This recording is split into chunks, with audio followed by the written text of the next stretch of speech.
Revolvers and semi-automatics have lived together since the turn of the 20th century. And basically that's when the debate started, and it's still raging today. And you might be under the premise that in a world where semi-automatics rule the defensive market, the law enforcement market, and the military market, that this is kind of a stupid argument, but it's not. And Jim and I will both tell you that we're solidly in the semi-automatics camp, but we can recognize that the revolver has a lot of pluses. Aaron's right. How can you not appreciate a design that's basically been unchanged for 200 years? Now, we're mostly going to be talking about double action revolvers here, like this Ruger SP101, because that's the kind that's most suitable for home defense, which is what we're concerned with. Now, the design of the revolver is just simple. It's great.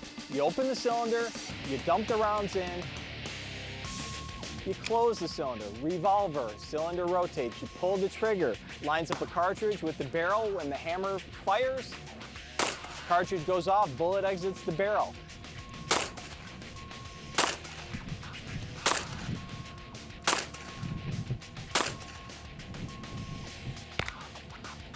You've got issues with the semi-auto. If you have a malfunction with the revolver, do you want to see the revolver malfunction drill? Here it is.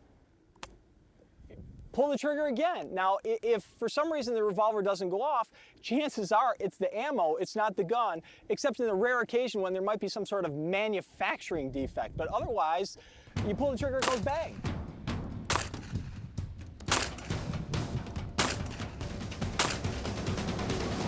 You're absolutely right that the revolver probably has a simpler malfunction remedy to it. But when it comes to the modern day semi-automatic, they're so reliable, it's ridiculous.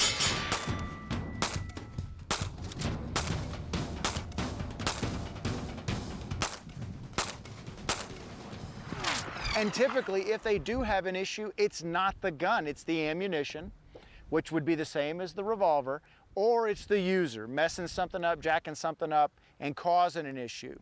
The other big thing that, in my opinion, the automatic has in spades over the revolver is magazine capacity and the ability to load, unload, reload so much faster, it's ridiculous.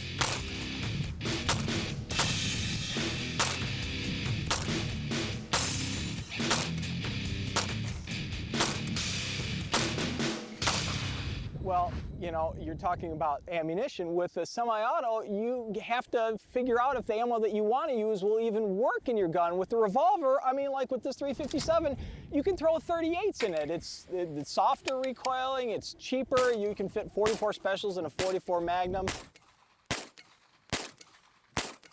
And in regards to the magazine, yeah, magazines hold more rounds, but then you have one more thing that you've got to deal with.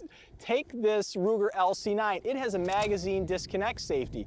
If you drop the magazine out of this gun will not go off. You can't pull the trigger. Now, magazine disconnect safeties are really popular with some law enforcement agencies because, you know, we've both been cops. We're taught that how many calls do you go on where it's a man with a gun call? Every one, because you're bringing a gun into that fight. Now, if somebody goes for your gun, and this has happened, they've documented it, if the officer hits the mag release button, dumps the mag, all of a sudden that gun is no longer in play. However, how useful is that to the private citizen? You know, it could happen. That's something you got to consider. Sure, it is a possibility. We have to admit that. Something else we have to also be honest about is that that's probably a fairly rare occurrence if it does happen. And I'm not even sure if it's a good idea in all honesty. But when you get down to it, the automatic essentially has most of the pluses, if not all of the pluses of the revolver, plus has a greater magazine capacity.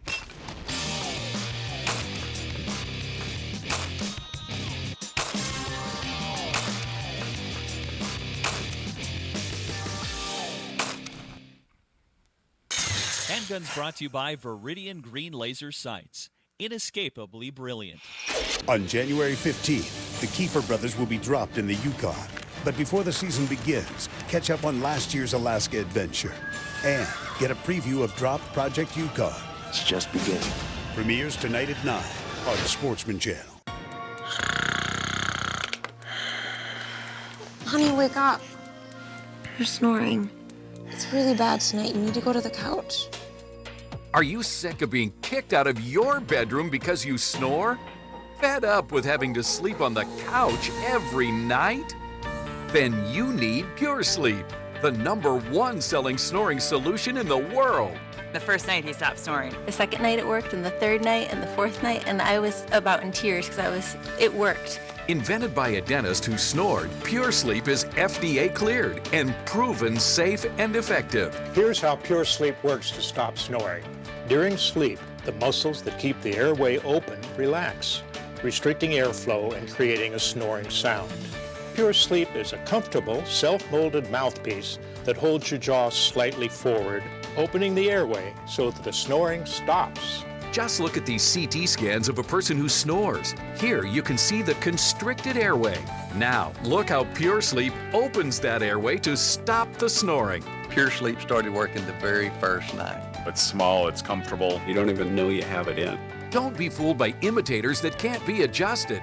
Made in the USA, only Pure Sleep has 3 adjustable positions. Plus, Pure Sleep custom molds to your teeth for a perfect fit. Pure Sleep is guaranteed to stop your snoring right away. To prove it, we'll let you try it for 30 days before you buy it. All you do is cover the shipping and handling. Plus, for a limited time, we'll give you a second Pure Sleep with travel case at no additional cost. So act now. It was just like our lives changed overnight. If we don't have the Pure Sleep, he's on the couch. So don't let snoring get you kicked to the couch. Kick snoring out of your bedroom with Pure Sleep. Call or visit trypuresleep.com right now. You've seen the ads. You could pay for your metal detector with just one fine. You wouldn't believe what we found in our own backyard. Gold is up, way up. Now's the time for a hobby that pays for itself. Call for your White's metal detector catalog. It's time to dig in. Call now. Handguns brought to you by Ruger. Rugged, reliable firearms. Welcome back to Handguns, where we've been talking about the debate, the age-old debate, I might add, of revolvers versus semi-automatics.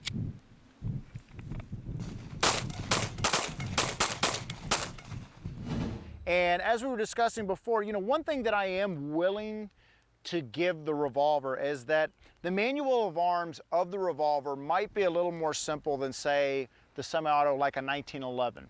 I would agree with that. But what we haven't talked about is like the modern day striker-fired semi-auto, which is essentially, in my opinion, for the most part, a semi-automatic revolver in the way that it operates. It's got no levers, got no safeties. All I do is I take it out of the holster, I aim it at the target, finger on the trigger, press the shot. When I'm done shooting, finger off, just like a revolver, and put it away. Well, while those are simple, they're not as simple as a revolver. A revolver, you want to load it, pop the cylinder out, throw the rounds in, close the cylinder. That's it. There's no slide to work. If you've got arthritis or weak hands, you know that sometimes that can be a gigantic pain. And even though the striker-fired semi-autos are simple, some of them do have safeties, and they're just not as simple as a revolver. If you're going to carry a revolver, how do you carry it? You carry it loaded. If you're going to carry one of a striker-fired semi-auto, you're going to carry it or put it on a bedside table. Is it going to be loaded? Is it going to be unloaded? Magazine in, magazine out, safety on, safety off, chamber loaded, chamber empty. There's all sorts of different decisions that you have to make. Not quite as simple as a plain old revolver. While those are valid points, one thing we haven't talked about is concealed carry. And so basically when we start talking about that, we have to look at one very important thing, and that'd be basically the width of the firearm. So if I take two guns that are basically the same size, this Ruger LC9 and this Smith & Wesson Bodyguard, I put them up next to one another, you can see that they're pretty much, you know, roughly the same size. But when you look at the width of the firearm, that cylinder really adds about another ½ inch to it. You know, where if you're going to put something away, I've got 8 rounds of 9mm in this, 5 rounds of 38 in that, and I've got it in a slimmer package. Well, I do love the compact autos. They're great for carrying, but when I jog, honestly, I carry a revolver. Why? You know, running, jumping up and down, bouncing back and forth, pocket lint, I'm just not 100% positive that's going to go off. With the revolver, I I'm positive up here, and that's, mental is a lot of it.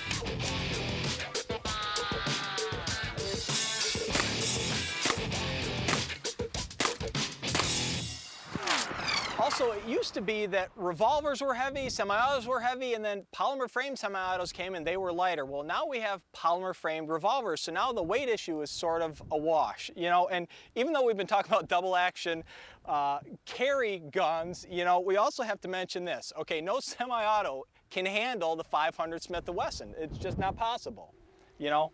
It's just a stronger system. I would definitely not debate that one. Well, you can see Jim and I have been here talking about it. We've made points for this one, points for that one. You can go back and forth, and the reason we're still talking about it, you know, hundreds of years later, you know. Nothing's been settled. Nothing's been settled. So, you know, the truth of it is that Jim carries a semi-auto and a revolver, and the truth is I carry a semi-auto and a revolver. So really what you have to do is you have to look at the situations you're commonly in, what's going to fit that situation, what's going to fit this scenario, and basically just make a decision and go with what works.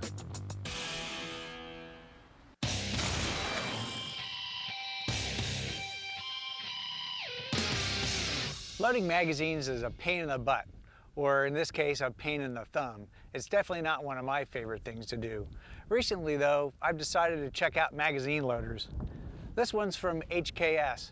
It costs about 10 bucks and it's a snap to use. You just slide the magazine into the loader, fit the base pad into the notch. This lever pushes down the follower, allows you to put a round in, slide the round in, raise the lever, push the round to the back, and you've loaded a round. And then you just repeat that until you filled her up. Now the company says that you can load 15 rounds in 18 seconds. Well, I'm not nearly that fast, at least not yet. But this loader has really simplified the chore of loading magazines. So if you shoot a lot and you hate loading magazines as much as I do yourself a favor and pick up a loader. And that's your Handguns Magazine tip of the week. For more shooting advice, pick up the latest issue of Handguns Magazine or visit us at handguns.com.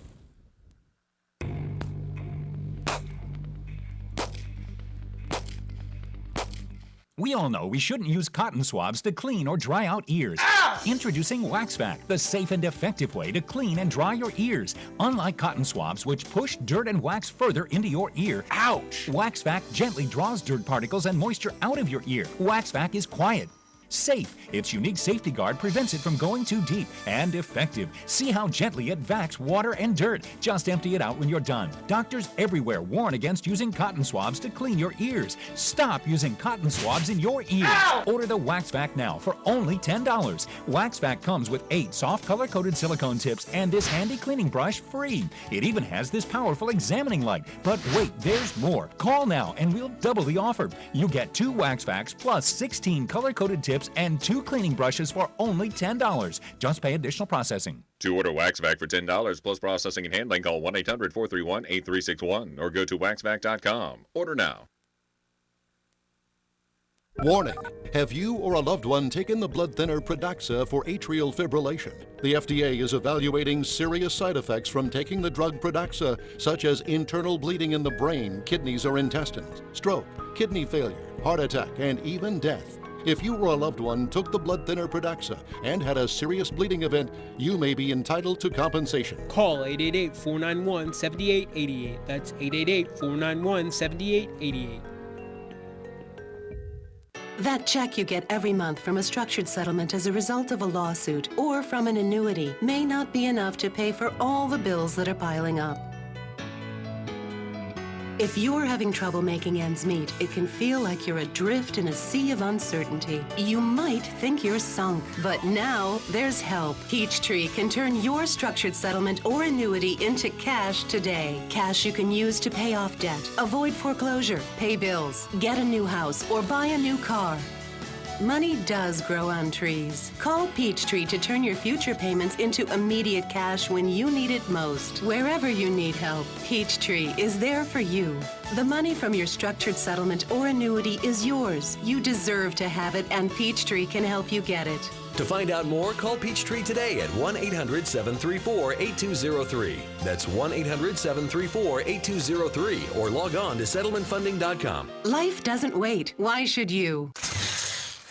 Handguns brought to you by Hornady. Accurate, deadly, dependable.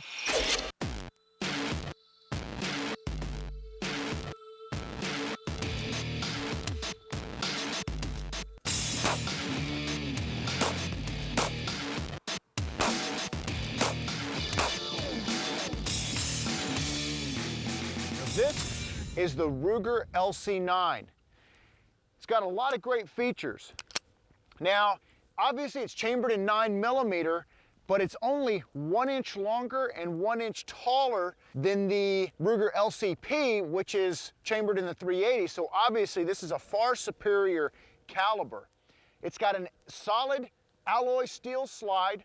The sights I like are dovetailed in. A lot of times in these smaller guns, they'll start to do funny things with the sights and machine them into the slide. These are actually dovetailed in. The rear is windage adjustable, so you can just punch it over or drift it over either way for windage. It's a 3-dot configuration, so we've got 1 dot on the front, 2 dots on the rear, put the 3 dots across, and you're ready to go. Now, the frame is a glass-filled nylon polymer, which makes it extremely strong and durable. Also helps to reduce a little bit of recoil, but it keeps the gun light. This entire package weighs 17 ounces.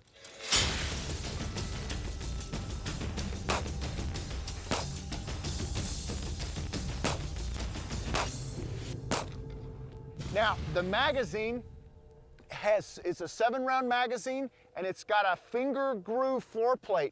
So when I put it into the gun, it actually allows me to come all the way around and get my pinky onto the gun for a full purchase, as opposed to my pinky hanging off, which is another knock on a lot of smaller guns. It is a double action only, hammer fired, single strike capable gun.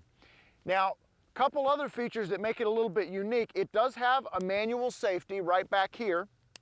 It also has an internal lock, so if you actually just want to lock the gun up where no one could use it, you can do that. Now, it also has a magazine safety, which means if the gun is cocked, but I remove the magazine, the pistol will not fire. So some people really like that feature.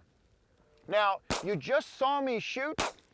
Obviously, it's very accurate, plenty accurate for anything you're going to do with a gun of this size, and it's very easy to shoot. The recoil was not bad. And with a retail price of just slightly over 400 bucks, it's a lot of bang for your dollar. And if you're looking for a compact 9mm, you could do a lot worse than a Ruger LC9. You might think that after having been around for decades, there's not a whole lot that you could do to the snub-nose revolver, but you'd be wrong. This is the Smith & Wesson Bodyguard 38. What makes this different from your grandfather's J-frame? For one thing, it only weighs 14.3 ounces. That's a full 5 ounces lighter than a standard J-frame. It has an aluminum alloy frame up here and in front. In back, it is a steel reinforced polymer frame. The cylinder is black PVD coated stainless steel.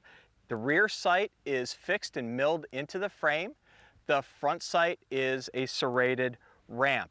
What makes this different? For one, it comes from the factory with an Insight technology laser. Hit it once and it's on steady, hit it again and it's pulsating, hit it a third time and it's off. The Bodyguard 38 comes with these hard rubber grips that give you a good grip but will not catch on your pocket when you pull it out. And most people carry J-frames in their pockets as opposed to holsters. Now, while this is a light revolver, it is rated for plus P ammunition, so lightweight, high power ammunition, you're going to have some recoil issues to deal with. That being said, this is a great package. You get the gun plus the laser at a very reasonable price. All right, now let me show you how it shoots.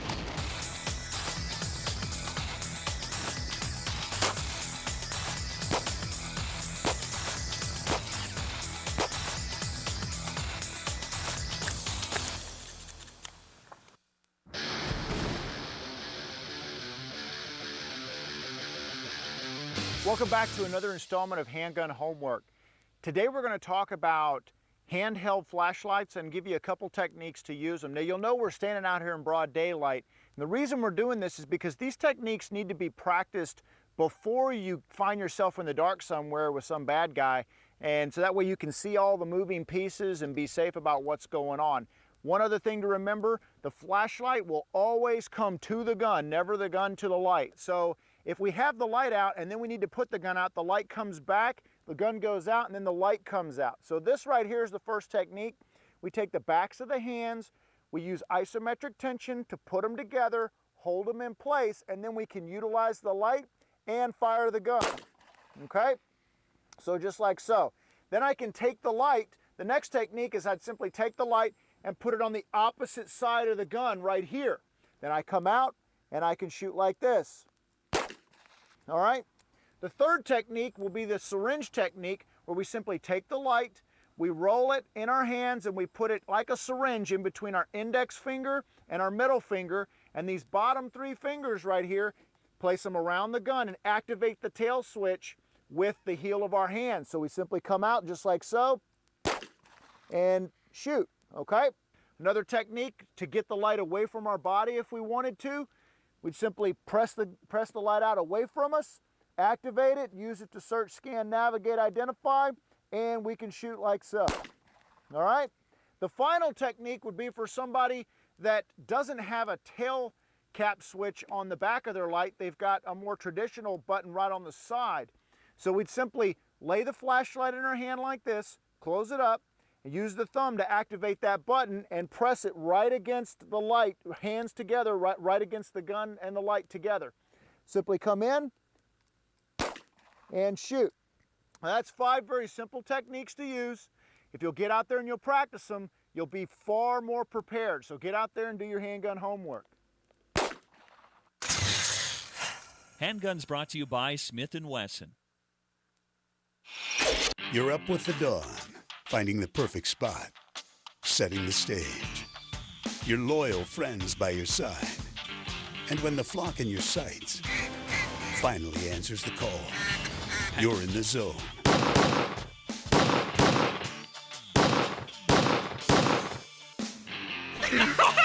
Get into the landing zone, Saturdays from 2 to 4 on Sportsman Channel. Presented by Mossy Oak. Introducing all new Shadowgrass Blades. Tired of trying to scrub clean nonstick pans? Just one scratch and you have to throw it in the trash. Stop. Introducing Stone Dine Cookware. This new Stone Dine cookware actually has stone in the coating. So not only is it super tough, but it makes your food taste great because there's nothing like the taste of cooking on natural hot stone. How would you like to cook with no fats and oils but still keep that gourmet flavour in your food? Let's start with steak.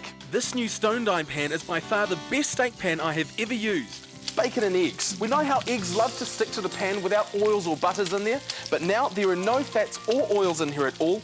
It's a much healthier way for you to cook. When my husband brought the Stone Dine, I was skeptical at first. Now I make my favorite chicken recipe without any added oils, and it is absolutely delicious.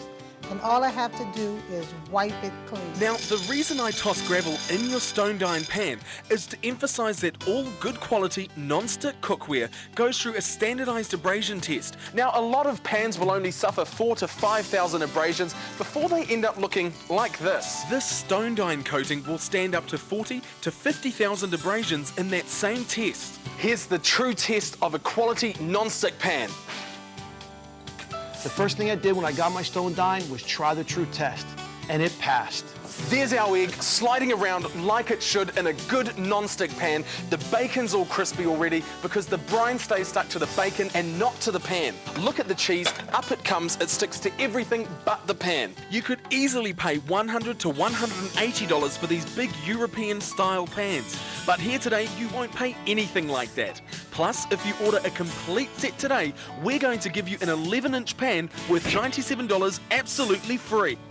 Stone Dine is not available in stores, so you must call now at 1-800-588-0547. So call 1-800-588-0547.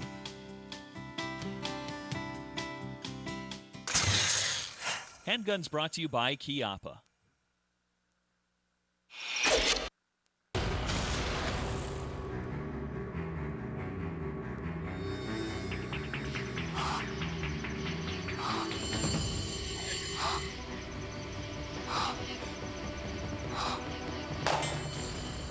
Welcome to this week's showdown.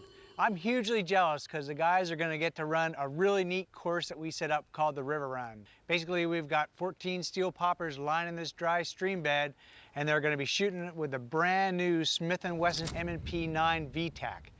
Guys, the drill is you start with a 10-round magazine, shoot till you run dry, reload. You got a 17-rounder behind it, shoot them as you see them. You start with the first orange one closest, finish with the last orange one. Got it. And best time wins. Excellent. So I think you guys will really be challenged by this course and get to shoot a lot of shots, which is always fun. So, all right, yeah. We'll give it a whirl.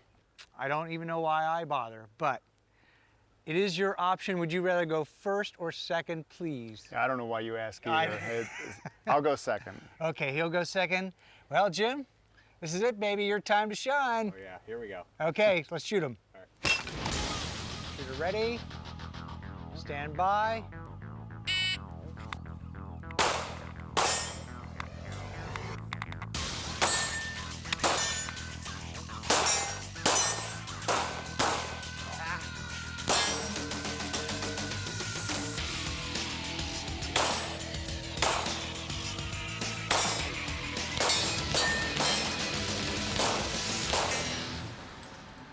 Too many misses. 2407. Shooter ready. Stand by.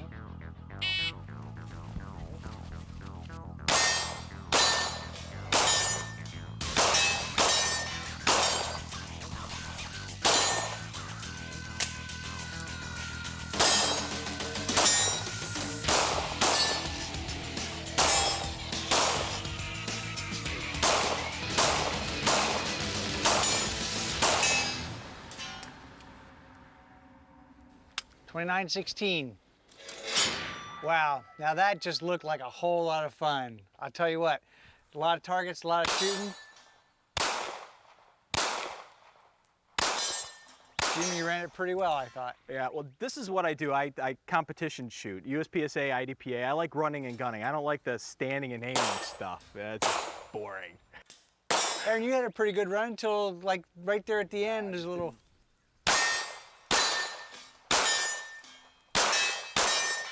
Didn't shoot very good. We both had misses, but I would like to point out that M&P, we literally took it out of the box down here, and it went bang every time we pulled the trigger, and sights were dead on.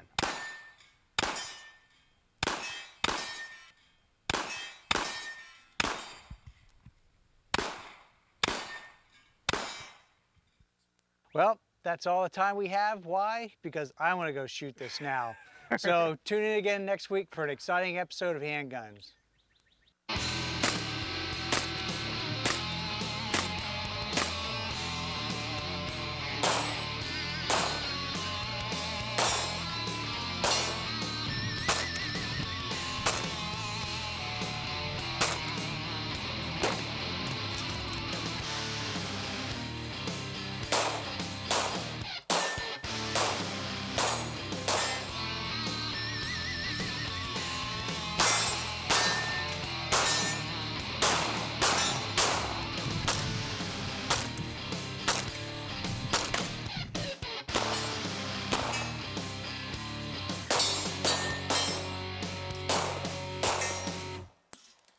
We know